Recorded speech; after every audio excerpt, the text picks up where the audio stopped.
Okay, I think that's it. Hey, welcome to 49cc Scoot. My name's Brent, and today I'm going to be unboxing and checking out my Malossi 94cc RC1.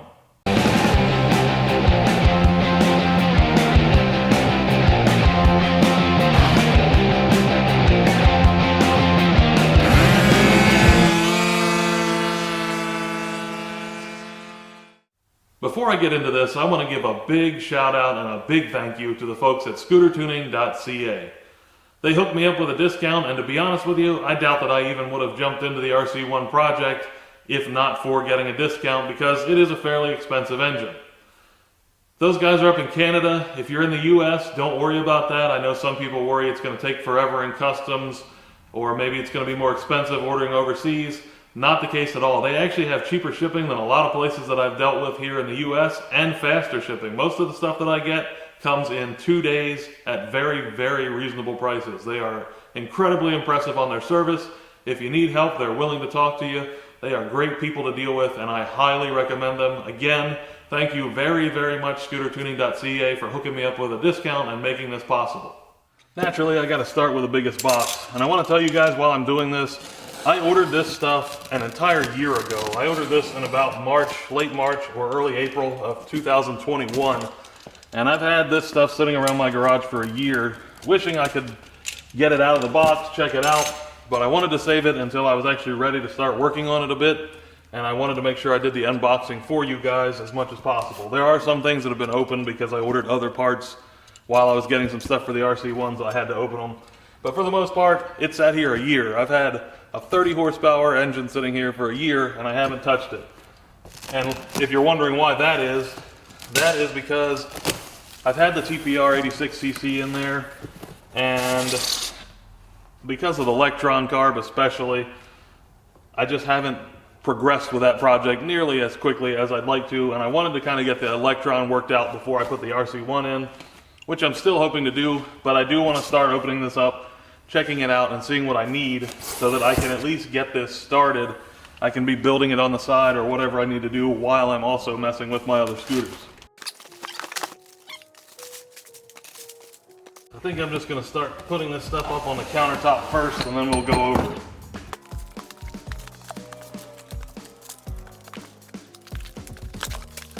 I should mention I did not buy this as an entire kit. So the most common way to buy these engines, whether it's the C1, the 70cc, or the RC1, the 94cc, is as an entire kit. You can get the whole kit. It's got pretty much everything you would need to put the engine together and get it running. I didn't do that because I knew that I wanted an ignition system with charging or lighting. And the Malossi comes with a, I believe it's called Selectra ignition, but it's a pure race ignition. It does not include any lighting or charging coils. So I wanted to get the MVT ignition and see if I could get that to fit on here instead. And because of that, and also I've heard a lot of people say that the 28mm, I believe it is, carburetor that comes with the RC1 is not really big enough. It should have a larger carburetor. I have a feeling what they supply works fairly well, but anyway, I decided I would get another carburetor, something larger. And that's actually a lot of the reason why I bought the Electron, was because people did tell me that I need a larger carburetor on my 86cc, so I wanted to test it, but I also thought it would end up on the RC1. So anyway, when you're watching me open this stuff up, just remember that I didn't buy the complete package. I ordered part by part. I think I gotta start here first. This should be the engine cases.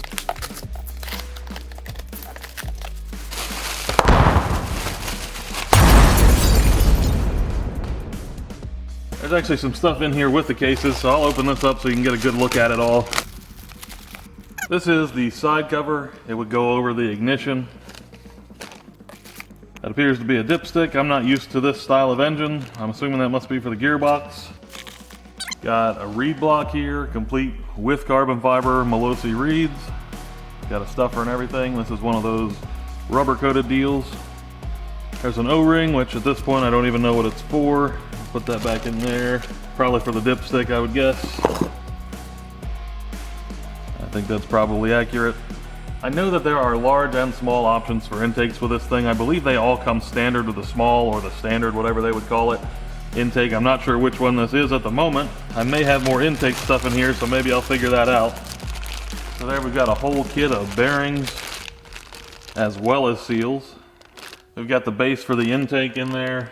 So I thought there was more intake stuff, but I guess it's just this. I think this must be the standard one. And if you're not familiar with these, it may look a little bit odd. You would basically heat this up a little bit to make it soft and pliable, and then you can put this through there and then install it on the engine. You can see it will seal in the back there. A port, a spigot, whatever you'd call it here. I guess for the liquid cooling connection, we got some random bolts and fasteners, as well as the big C-clip here, or big clip that will hold the bearing in, or excuse me, hold the seal in on the CVT side of the engine. Also some hose barbs and washers.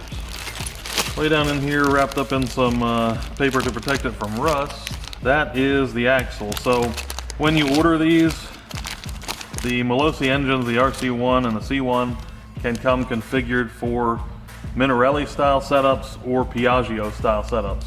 And the engine is based on a Piaggio anyway, most of the engine components. However, it can be adapted to work better for Minarelli swap-ins.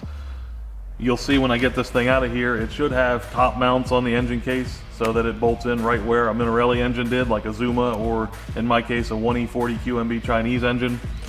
Or if you have the Piaggio, you can get it with bottom mounts, and that way it'll bolt into Piaggio scooters and others that use that platform of engine. Also, they may have different splines for the axle, the output shaft, whatever you prefer to call it, so they include the proper ones when you order whichever kit you order. You've got to have stickers. I've heard that it doesn't have great instructions. I really couldn't tell you. They at least are giving you some guidance in this thing. I may be able to give you a better review of this after I actually assemble it. I may check it out more.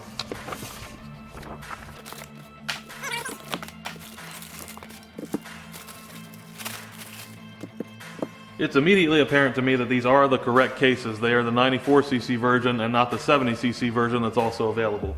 So the way you can tell from looking at this flange here is that this, first off, they both have a flange mount. They have this huge mounting surface here, so you can get a lot of sealing in there, and you also have room for expansion. You can use some big transfers in there, and you're not pushing right up against the edge of the sealing area with your transfer ports. The reason you can tell the difference between the two, the 70cc, the C1, and the RC1, is because this one is purely flange mount. You only have the stud locations on these four corners so that you can use a flange mount cylinder. If this were the 70cc version, it would still have everything you need for the flange mount, but it would also have stud locations so that you could use a standard cylinder.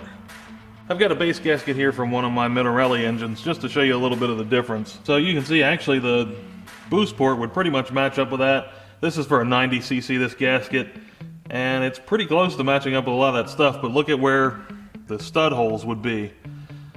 So those stud holes being that close to the cylinder bore can also restrict the kind of exhaust port that you can have in there, because large exhaust ports would run into these studs. I've used a few basically generic 54mm cylinders for my 100cc builds, the type that have an exhaust port, a large main exhaust port, and then two auxiliary exhaust ports.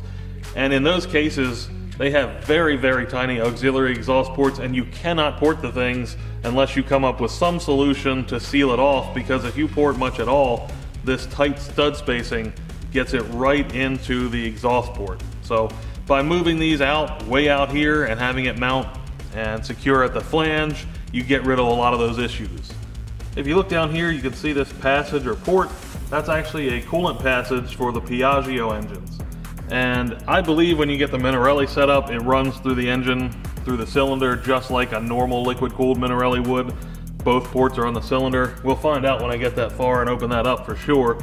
But if you got the Piaggio, it's got the port down here, and also when you look at the side of the engine, there's a threaded hole here, and that would be where you put this little adapter so that you can hook up the coolant line to that. Another upgrade with these cases is the reed block section. So you may notice this is a lot different than the standard Minarelli reed block looks. This is what Malossi supplies with the RC1 kit. So you can see with these side by side, there's a good difference in the amount of area there. And this will easily bolt in there. So you can put a nice big reed block in there. Let me skip around a little bit since I'm talking about the reeds, and we'll go ahead and look at this other intake, because as I said, there's a standard and a large version of the intake that you can get, and I made sure I picked up the large version, but it includes the standard version with the kit regardless that comes with the cases apparently. This is the larger version of the intake. That's actually kind of neat. I haven't seen one quite like that. While I'm unboxing this thing and just generally checking it out, I'm also going to go over it with sort of a fine-tooth comb, and that's at the suggestion of Ryan Ott, who you've seen in my videos. He has a 94cc RC1 powered Zuma, and he comes down to ride with me sometimes. But he showed us on the forum when he started unboxing his and putting it together, and he showed us that he found some problems with it. For example, he found threads that weren't completed, or there were chips of metal left in threads. Just take a look at all the threads, take a look at the bearing surfaces, check where the cases made up to each other, anything like that, any kind of critical surface, make sure you give it a good look. Also all the gears, etc. Just look for any sort of leftover metal, any damage, or anything that doesn't look right to you. And if it doesn't look right, inspect it further. Right here in this corner where the gearbox cover would go, you can see there's a little chip in there left over from the machining. It just didn't quite get off of there. And again, I don't really think this would be a major issue. However, you never know, it could get in there and cause a sealing problem. So if I can get that broken free, then I'm going to go ahead and do that. See, there's a little chip, and you don't want those chips inside your gearbox. There's not much to it, but I don't want any metal in there that I don't have to have in there going around on my gears. These will need to be thoroughly cleaned and washed before assembly, but for right now, just to try and make sure I got any chips that I knocked out of the way, I'm just going to blow this out with compressed air. During the inspection, I realized I was incorrect about where I told you that clip goes that I showed you earlier. I thought there was a clip for the crank seal on the CVT side, just like a Minarelli, but it looks like with this style of engine, there's actually a groove in here for that clip. Clearly, it's a lot different than the design of the Minarellis that I'm used to, because there isn't even any kind of provision here by the crank seal for that clip. Also, just in general, the cases seem to be pretty beefy. There's a lot of meat on the cases. They seem to be well supported. Now, to be fair, I'm not used to Piaggio engines, so they may be somewhat similar to this. I honestly have no idea. I haven't worked with them, but I will say this one for sure has nice mounts. Everything is very secure looking and very sturdy in appearance. The cases even here on the edges are very nice and thick. The mounts are really beefy. I don't think there should ever be a problem with mounts breaking off of this thing. Something else to note about these is when you look at the stator side, this has its own mounting pattern. This is not meant to mount ignitions from the Minarelli or the Piaggio. So if you're going to use anything other than the Malossi RC1 supplied ignition, this electro ignition, then you may require some sort of adapter. So that's something I'm going to have to figure out to try and get my MVT on here later. Now I'm going to remove the 7 bolts that hold the engine cases together. I want to inspect those closely as I mentioned, but I also just want to check them out in general.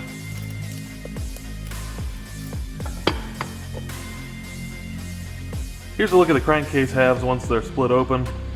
And what's really impressive to me, first off, is just how much material there is around here between the bolt holes and the actual crankcase itself. And this is clearance for a large crank. Obviously it's a 94cc, so this is opened up to 78 millimeters, I believe it is. And there's still this much material between the bolt hole there and the crankcase. That's quite substantial. For comparison's sake, this is a 1E40 QMB case that was cut for a larger crankshaft. And this is cut to a similar diameter that these RC1 cases are cut to. And look how much difference there is in the amount of material between the bolt hole there and the actual crankcase. There's hardly anything left.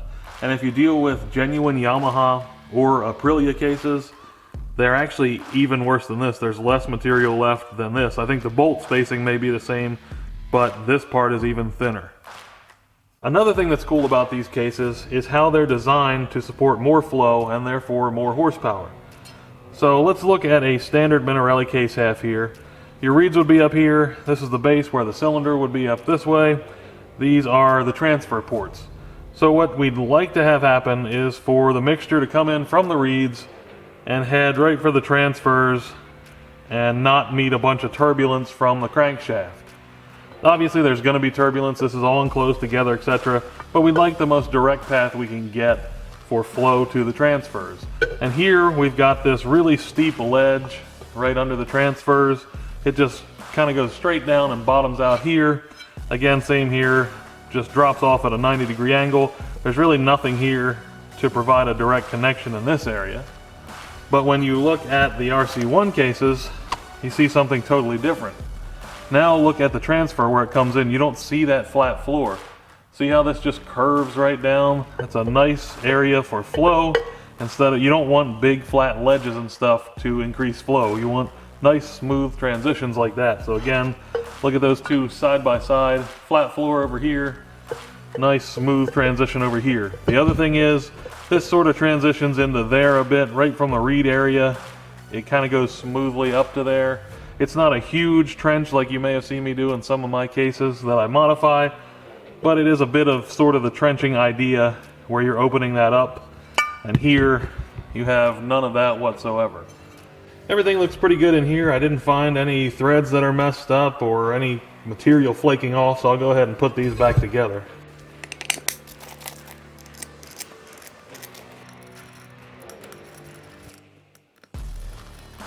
Another thing to pay attention to with the Minarelli version of this engine is that you'll see there's no provision here for a drum brake. So if you're planning on using a drum brake wheel, it's probably not going to happen, or plan to do a bunch of custom work. They do, however, give you the mounting tabs for a rear brake caliper. So you're going to need a rear brake caliper, and you're going to need the stuff to mount a wheel that handles a rear disc, like what's most popular will be an Aerox wheel. So while I'm right here, and this box happens to be right here, I have a rear brake caliper that I ordered from ScooterTuning.Ca as well. And there's the part number. I believe this was basically just supposed to be a stock, like Aerox brake caliper, and you can see it comes with pads and everything. I'm hoping that this happens to align with these holes, which it does. So that should work for my rear brake caliper. I'm going to open this one next because it says that it is the roller crankcase MHR Piaggio. So I believe this will be the gearbox cover. And that is what it is. So you can see this includes the bearings already. It looks like that either needed to be cast a bit differently so it raised up higher and then they could mill it down, or they needed to mill it down just a tiny bit more so that this wouldn't look like it does. It'd all be uniform, but whatever. Here's another spot right inside of this gearbox cover. You can see you got this little flake of aluminum there that didn't quite make it off. So I'm going to go ahead and get rid of that. Again, that's just another piece that could cause you a little bit of trouble.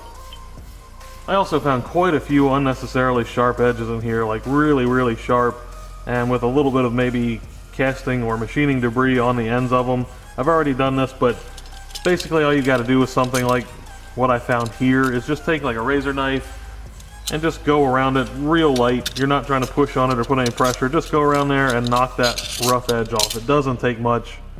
I was about to toss this box that the gear cover came in, and then I noticed underneath of there, it does come with the dowels, although, let me show you this. These have been sitting in my garage for a year, as I told you, but it was in a sealed package, so it's kind of disappointing to see them come out of there covered in rust.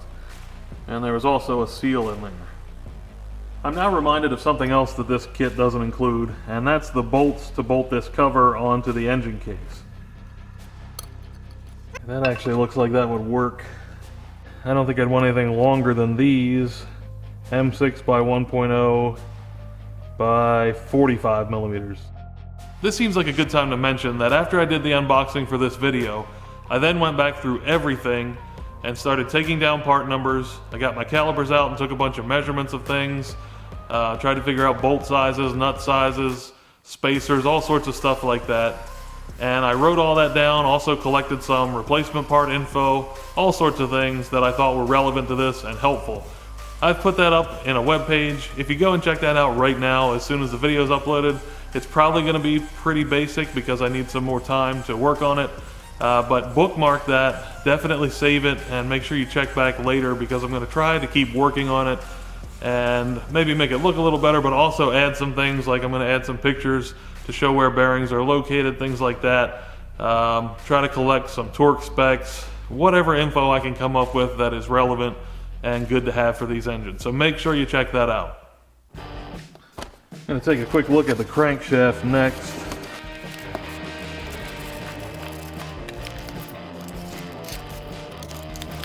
I'll say it's kind of disappointing. Before I even opened this up, you could see the crankshaft sticking right out of the side, so it was unprotected there.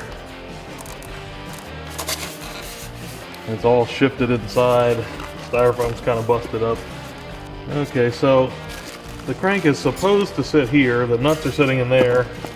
It's supposed to sit here, and everything should be protected. But instead, for some reason, the two nuts were in here. It was sitting on top of those, and this was sticking basically out of the side, like right on the edge. It had busted through. So that's another thing that's pretty disappointing. Again, this is really expensive stuff, or at least to me it is. So I'd like to see it well protected, and maybe Malossi could have took a little more care with some of this. We've got the crankshaft here, which hopefully is still straight. I'll have to check and see if it's true before I put this thing in there, because now it has me a little worried. I imagine it's fine, but you never know. And that's kind of weird looking for me, because I'm so used to my Minarelli crankshaft, so this side looks really, really short to me. And you can see this is like they use on a lot of race setups. You don't have the splines going all the way down the crankshaft here, just on the end there. So obviously it comes with the nuts for both sides, I assume. Both the same thread. It's got a seal in there. You got your small end bearing included. Really thick, high quality looking stuff there. That's a lot beefier than what I'm used to with the standard Minarelli builds that I've done. You got a gear here. I believe this is because on the Piaggios they use this for, I don't know if it's a water pump drive or oil pump drive. That's how little attention I pay to anything that's not what I'm actually running at the moment, but it's one of those. It's got a ramp plate here, I guess made specifically for this crankshaft. Alright, we got some sort of instructions here, or information. Gives you some specifications, and it actually looks like it starts to tell you how to install a crankshaft. Alright, now I'm going to check out what to me is one of the more exciting pieces to take a look at. This should be the cylinder kit in here. So you can see, first off, I've got a gasket kit. I have another gasket kit. That's because I ordered a spare. Always a good thing to have a spare gasket kit around, in my opinion. And I also ordered a spare piston ring. Why not? And a couple of spare seals. Well, I'm going to go straight for the cylinder. I just want to check this thing out. Piston ring floating around inside of there. Should be the piston kit stuff. Sure enough. Wrist pin and the circlips. There's the piston.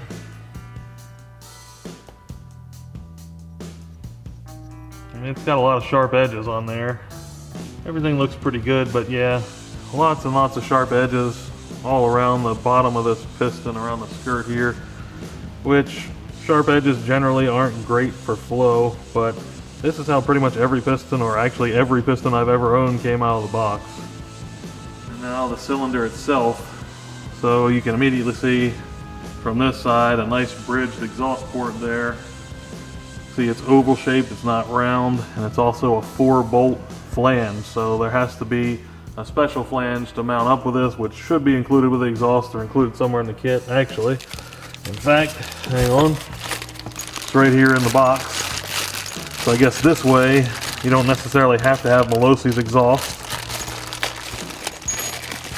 You could possibly pair this with something else, so you can see nice matching flange there. It also included the bolts for the flange in there. Something else. What is this? Okay, we got some O-rings in there. So yeah, this uses O-rings apparently. Anyway, back to the cylinder. Looking at the top of it, if you're used to Minarelli, or I assume even Piaggio stuff, the standard stuff, there's a whole lot more bolts there than there normally are. Normally with the Minarelli, I just got 4 head bolts, and that's everything. That's to bolt the cylinder to the block, as well as the head to the cylinder. And there's 4 bolts cover it all. But with this one, you can see we've got 6 here, and then you got 3 here. So substantially more clamping force that way. There's a look at the inside part of the head, modular head of course, that would match up to that. So you can actually bolt that down. And then this has its own mounting bolts, so that's totally new to me. again, everything that I've had is just those standard 4 bolts, so that's pretty cool. There's a look at the inside of the head. That's all pretty nicely done. Again, I got some sharp edges here. I'm going to have to take the razor and go over. You can see some flakes. A lot of this, what you're seeing over here, that's just the styrofoam, but there's some flaky stuff on the edge here from machining. Let's take a look at the head while I got it here, the inside part, the business end. Combustion chamber. And if you look in this hole, here's another good example of why Ryan said you need to go over this stuff. There's a big chunk, a big flake in there. And actually the whole thing is cut kind of rough. Yeah, here's the, let's see. There's the flake that just came out of there, so that's how big that is. If I can get you focused, there's another one there, another big flake sitting right in this one. And that one's not going to come out so easy. I might actually have to get a deburring tool or a razor in there, and then right beside it, guess what? There's another big chunk in there.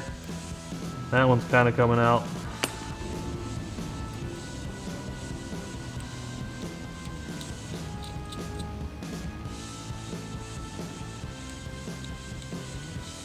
Looking around the top here, around the deck, I'm just trying to make sure, because these are Nikasil coated aluminum, I just want to make sure I don't see any chipping or flaking up there, which I don't.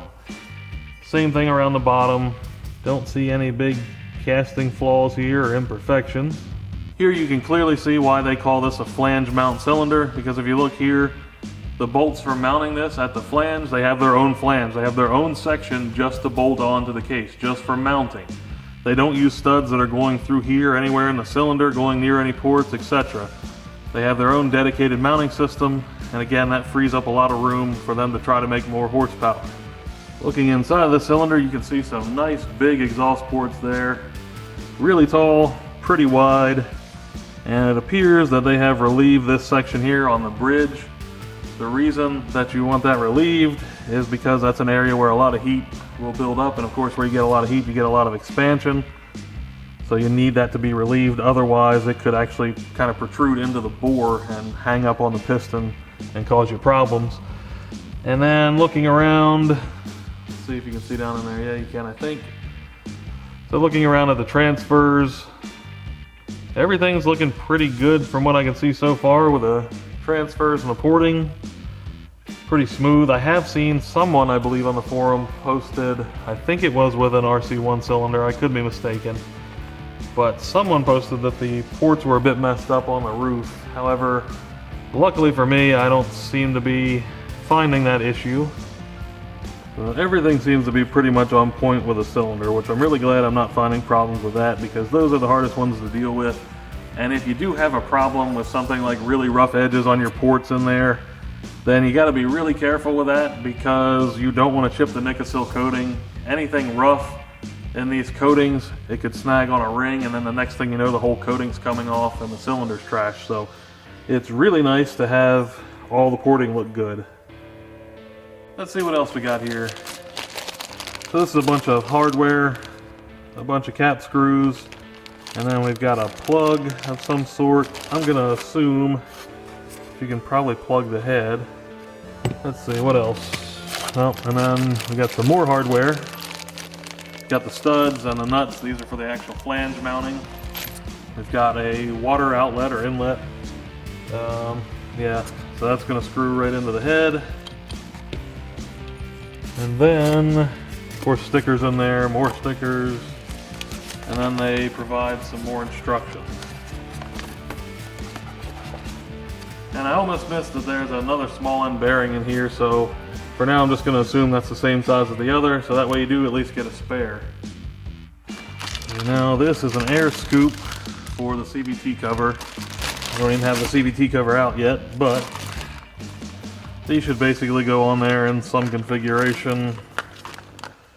And I guess you could put this either way. Possibly, no, it goes that way. So that should go on there and help scoop up air to get more airflow through the CVT cover. Secondary gears, or second roller gears they call them. Some sort of brochure here. So they've got their own little bit of instructions in there. That's kind of nice. More stickers. And the gears themselves. So at first glance, this all looks pretty nice. Depends how critical you want to be with a lot of this stuff, but just for full disclosure, it's a little rough right around this edge. Could probably knock that off. Otherwise, looks pretty good. And then there's also a clip down in here, a circlip. This is a wheel hub made by MotoForce for an Aerox. I'll just show you this for now. It's got the nuts, I guess, are included in there and they can't really fall out because of these things. This all looks to be pretty decent quality. Casting feels nice. Not seeing a bunch of jagged or rough edges here on anything. Feels like Christmas. I'm over here shaking boxes trying to figure out what's in there. I'm going to take a wild guess that this is going to be the overrange transmission. I'm not sure what else it would be. I can hear something rattling that I'm guessing to be rollers. Sure enough. So we start right off with some overrange MHR info. There's our fancy rear pulley. This is like the LFR version. I think this is just a Piaggio transmission, I believe. But this is the same kind of pulley, except I've got the Moreira version on my TPR 86cc now. I have had a couple of the steel versions of these in the past, and I actually like the steel ones quite a bit, except I did have one totally break apart. It actually split, and the pulley section came off of the center section. So these should be more reliable, I believe, and they're supposed to be kind of the latest, greatest for all the performance stuff. They're vented. Got a drive belt included. That is a Malossi 6115668. So let me go ahead and open this up and you can look at it, because I don't think you can see everything without it being open right now. So there's the Variator and the drive boss. I was unaware of that. This one actually has seals in there. So that is pretty cool. Normally on the Moreira, I don't know if this is standard for Piaggio or not. I guess it must be, because I think this again is just a standard kit for a Piaggio. It's just a drive boss. You don't have any seals. This is not lubricated. But apparently Malossi or Piaggio, one or the other, again I'm assuming Piaggio, has made this so that it is lubricated inside there, which that's how my T-Max is set up. It's a lot better setup. You've got seals in here and you can put some grease in there, and that will help to keep this drive boss lubricated within the Variator and reduce wear and friction. So that's a really cool thing. I didn't even know that it was set up this way. And we've got some roller weights in here. Here's the drive face, the fixed half. This is a lot different looking than the Moreiras. I'm just so used to everything Moreira because that's all I ever really work with. Here's the ramp plate. I assume that doesn't work. Actually, I know it doesn't work now because you can see it's splined in there. And this is not a crankshaft that's splined all the way down, so this will have to be swapped out for what comes with a crank. Got some more weights here. So again, these are 3.8. So yeah, you've got a few different weights here for some tuning. There's the guide bushings are included for the ramp plate. Then we've got a spacer, Malossi 7.1 MHR grease. So most likely you're going to use that inside of the Variator, not in here, but inside of there for the drive boss like I was talking about, where it's sealed. And also you can use this inside of the torque driver. And then there's the torque spring or contra spring. We have a little button. And again, I'm going to tell you that I am pretty much naive to what that does, because this is not something that I have on any of the Moreira stuff, but I will figure it out at some point. Stickers, more stickers. Gotta have a lot of stickers. Some instructions in there. It's just a page. Now we got a little catalog here. Oh no, that's actually instructions. Those are really nice instructions, in fact, for, it appears, multiple different models. So these come with very good instructions, although the pages are stuck together. Don't look at me, I just opened it. This one should be the exhaust. So let's see, we start right out with brackets and mounting hardware here. Obviously we've got a little bit of instruction there on the top. So I've heard that these things didn't have great instructions, as I think I mentioned earlier. However, these are the instructions that I've collected so far. Now that doesn't necessarily mean they're great just because there's a lot of them, but There's quite a bit of reading material here. Mounting bracket, got a bushing in there just like the other MHR exhaust I've got for the TPR kit. Goes around your silencer, and then bolts, springs, and spacers that you'll need for mounting. Malossi does make nice quality silencers. This is essentially like the one that I've got again with my MHR exhaust for the TPR 86cc that I'm using. Very good quality. They're very thick material here. Well made exhaust. The only thing I will say is these are very loud. They're certainly not the quietest silencers that you're going to find. They're pretty aggressive. But again, this is intended to be racing stuff. Not that many people ride around at 13,000, 14,000 RPM while they're out getting groceries. So I don't see a flange, so I guess basically this is only for the RC1. But there's the pipe. Two-stroke exhausts are such a thing of beauty. It's a shame it won't look like this for long, but they really are beautiful to look at. Since it's so conveniently right beside me, this is the MHR big bore exhaust for the 86cc. You may notice I've got a Yasuni silencer on here. That's actually a custom modification. It's in one of my other videos if you're interested. But this does quiet it down a bit, so you may want to check that out if you are not a fan of the aggressive Malossi sound. But look at how fat this pipe is beside that one. So it's only 4 and 8cc difference in the displacement, 86cc, 94cc, but that is a considerably beefier pipe. The other thing you can see here is this pipe used to look just like this, but after a lot of running it, or actually a little bit of running it, it turned into this. That was the first of the large order that I made. This is the other box that came in that order, so let's see what's in there. Once again, we got more instructions, I believe. This one's got some nice color pictures in there. More stickers. And we got a bunch of hardware here, so that should be basically just all the CVT cover bolts, as well as the little dowels. Kickstart lever, kickstart spring, and other kickstart hardware here. One bolt. This is one of the kickstart gears. This is the other kickstart gear. There's the cover itself. Very well wrapped and protected. That's a really cool looking piece. Nice finish. Bearing already included under the cover there for the primary drive shaft support. Already got a bushing in here. So yeah, and another bushing here. So it looks like this thing's ready to roll. Aside from you've got to install all the kickstart stuff. Nicely vented. There's another box from Scooter Tuning. Scooter Tuning stickers.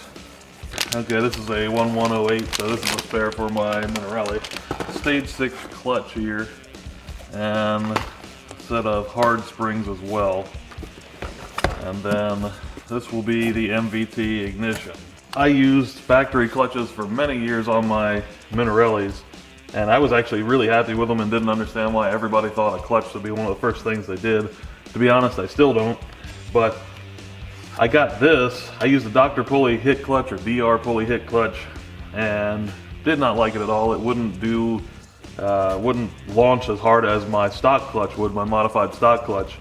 But then I decided to give this thing a try at the recommendation of many, many people online, and was very, very happy with it. So I got another one just so I could keep my TPR 86cc together, assuming it is together for very long. Maybe I can keep that whole setup together so I'd have a spare that I could swap in should anything happen, or if I just want to. So I just picked up another one of these. Comes with a clutch. Got white springs in there now, as well as orange springs to give you some weights. Those go in here and make the shoes heavier. All your adjustment tools and some instructions. I also got another bell. Piaggio bell. You can see Piaggio 107mm, because I believe the splines on the end of the primary drive shaft, or on the primary drive shaft, are different. So there's another bell.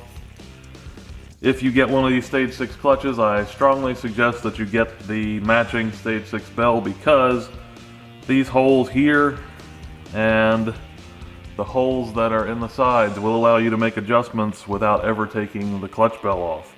There are still things you need to take the bell off for, like if you want to change weights around inside there, but you can actually change springs and everything with the bell right on there if you get the Stage 6 bell like this. Now the MVT ignition, this is the digital direct, and it's the DD09, so that's the one made for Piaggio.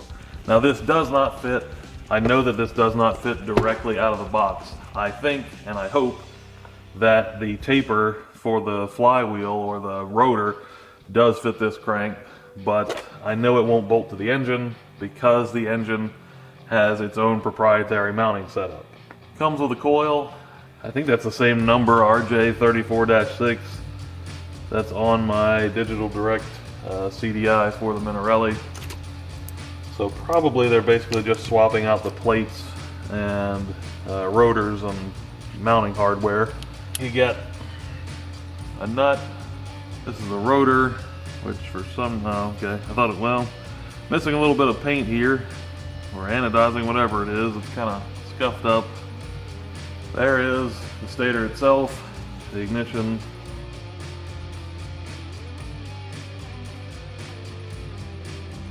The mounting plate for that, which shouldn't work with the RC1. Okay, there's fasteners and plastic spacers, and these are in French. So basically, if you want English instructions or some other language, you can go on MVT's website, and at least the last time I looked, they had published instructions in other languages, so check those out. Also gives you a little wiring diagram. Got another box from Scooter Tuning. Sticker. So this is the Replay Wave brake rotor. I think that's 190 millimeters, yeah. This box is also from ScooterTuning.Ca. The reason this is so split up, again, I ordered this individual parts, not the entire kit. Seal for something. Not sure what off the top of my head, but seal for something. Sticker and invoice in here. There's one of the gears. Everything looks good there. More stickers. And then that should be the intermediate shaft. Again, everything looks good as far as I can tell. I do have a few other things here from ScooterTuning.Ca that I just bought in other packages or with other orders. So I got a spare belt, shims for the Variator CVT. These are MotoForce brake rotor bolts. So the Aerox uses really large brake rotor bolts for some reason. They're 10 millimeter. There's the part number on them in case you need them. Those are kind of tough to find. This package is from AF1 Racing. So when you get the RC1 kit, you would think that it would have everything you need. Unfortunately, it does not. And some of the stuff you need are Piaggio parts. And I was really unaware of where to buy Piaggio parts because I don't deal with Piaggios. But Ryan Ott was kind enough when he put his RC1 together to put up a small list of some of the things you'll need. And I also talked to him and he told me to check out AF1 Racing for Piaggio parts needs if Scooter Tuning didn't have them in stock or didn't carry them in overall. So because AF1 has a bunch of parts fiche and you can actually go in there and look everything up with diagrams. So that was quite helpful. Got two different nuts. They're different part numbers. I can't remember off the top of my head what they were supposed to be for. Probably clutch or flywheel or maybe even variator. These are countershaft washers. So these go in the transmission and the final drive transmission on the countershaft. I believe you only need one of them. I think I just ordered two because they're fairly cheap to have a spare. Malossi also does not include the starter pawl for the Piaggio engine, so you're going to need one of those. I picked up two. Malossi recommends iridium spark plugs for this, so I picked these up. These are IW34. I believe that's stock number 5320. This is hopefully for my rear brake. I basically just took a tape measure and measured roughly where I think the brake hose will run and then tried to find a brake hose of that length. This is more brake stuff. Since I'll be converting from a cable operated drum brake to a hydraulic disc brake in the rear, I was going to need another lever, so I figured I might as well just pick up a pair of levers and replace them both. Not sure how great these will be. They look pretty good. I got these on Amazon. I'll try to put a link in the description.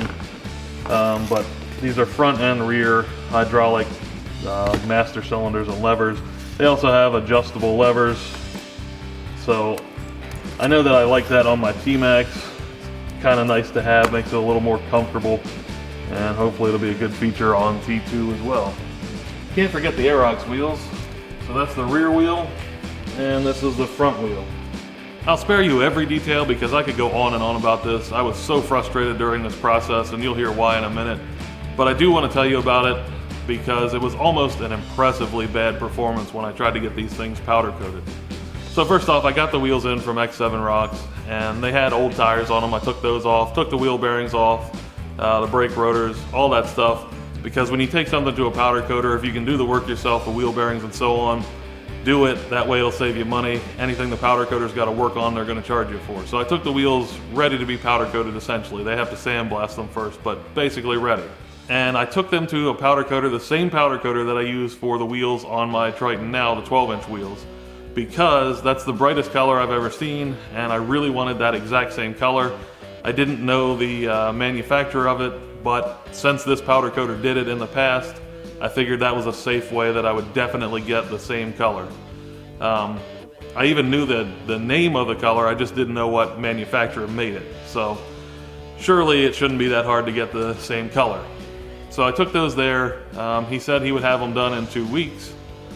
And a little while later, he called me and said, after beating around the bush a little bit, that he melted my wheels. And I was like, what do you mean what melted? Like how bad? And he said basically there's nothing left but the center section of them. So apparently someone at the powder coater couldn't tell the difference in steel and aluminum wheels. These are aluminum wheels, as are most wheels similar to this for scooters. You don't see many steel wheels that are going to have this kind of look on a scooter. And it's pretty obvious. I mean, I'm not a metal expert, but I could easily tell these are aluminum. But anyway, someone there couldn't. So they put my aluminum wheels in an oven for melt off. I guess they use it to melt off all the contaminants and whatever's on there that they would normally have for steel wheels. And that is too hot for aluminum, so they basically totally melted a set of Aerox wheels. And he did agree that he would take care of the cost if I got a new set of wheels. Thankfully, X7 Rocks had another pair of Aerox wheels, and he was willing to sell those to me as well. So he got those shipped out to me. And this time around I figured, well, since I've got to do it all over, I actually cleaned them up a little bit better than I did the first. So there's some casting marks that'll be around the edges of these. There's I can't remember what all the numbers were, but like maybe a brand name or manufacturer and the tire or wheel size and things like that. And I just didn't want all the raised lettering and that sort of thing on there. Casting marks all around the edges of these. I sanded all that stuff off, which took quite a bit of time, but I thought it would make a better finished product in the end. And once I got all that done, took them back up to the powder coater, and again, he was supposed to have them back within a couple weeks. That ended up taking over 3 months to get them back that time around, and I picked them up, and these do not match my other wheels. On top of that, it was, I think, $280 to get the pair of wheels done, and everybody else that I've talked to on the forum seems to be right around the $150 mark to get a pair of wheels powder coated. And again, I'm not getting them to do any tire mounting, any of that stuff. I'm bringing them bare wheels, I'm getting back bare wheels, I'm taking care of all the accessories myself. So this is just purely powder coating the things, blasting and powder coating, whatever prep they want to do, and powder coating. And it's costing me basically double what everyone else does. And like I said, the whole ordeal took many months. Anyway, had to tell you that story because have you ever had a set of wheels melted by a powder coater because they didn't know the difference between aluminum and steel? Other things I should mention is that these are Michelin Power Pure tires. I've got these on my scooter now. I really like them. They're actually a dual compound scooter tire. There's not a whole lot of those out there. So the center section here where you ride all the time is a harder compound, and then where you would be for turning cornering is a softer compound. So you can get a little bit more performance, but not so much wear because of that harder center section. So yeah, I really like those. This is a 130/60/13 on the front. The rear is a 140/60/13. I used some little stubby black valve stems on these because I thought they looked a little bit more slick than the standard valve stems. In the back I just went with straight because you can access that pretty easily. Went with a 90-degree valve stem on the front because they're pretty hard to get to if you don't use a 90-degree. Already got the wheel bearings in there. I do have a magnet that I need to put on here for my TrailTech Vapor so the speedometer works. I haven't done that yet, but that's just going to be epoxied on. I just use clear epoxy and put it right on the edge here on the rim. And then these, or this, I don't even remember what that is. So let's see. This is a 12x18x12 bearing, and I think this goes in the gearbox. Honestly, right now all I can remember is that Ryan had put this on the list as one of the things that was not included with the RC1 that you need. So there's everything I have currently for the RC1 setup, and that completes the unboxing. Obviously there's going to be more stuff that I need. I need to figure out how to mount the ignition on there, so I'm going to have to come up with a back plate. I haven't shown you a carburetor because I don't have one that I know that I'm going to use. Maybe the Electron will go on there, though I'm not optimistic about that, so I have a feeling I'll be buying some other carburetor at some point later for it. And then of course whatever air filter or air box solution I end up using. But you can see it's quite a pile of stuff. So first off, don't think that when you just buy the RC1 kit that you are necessarily ready to go. There's a list of stuff that you're going to need on top of it. And also things like not just the engine stuff, but things like you're going to have to do a rear disc brake conversion if you have a rear drum cable operated setup. So then, like I said, then your Aerox wheels, I've got levers I had to buy, hoses. So lots of other stuff could be involved. Don't think that the price of the engine is all of it. Again, also, you can see this is not coming assembled, so be prepared for that. You're either going to have to assemble it yourself or pay someone to assemble it. So there's a lot to think about with this, and even for me, I told you that ScooterTuning.Ca hooked me up with a discount. Again, I'm so greatly appreciative that they did that because I would have never jumped into doing this without a discount. It's just too much cost because even with them hooking me up, I'm not going to tell you what I paid for it or anything. I don't want to do that, but I will say that when you look at all the stuff up here, I still have over $3,000 in all this stuff.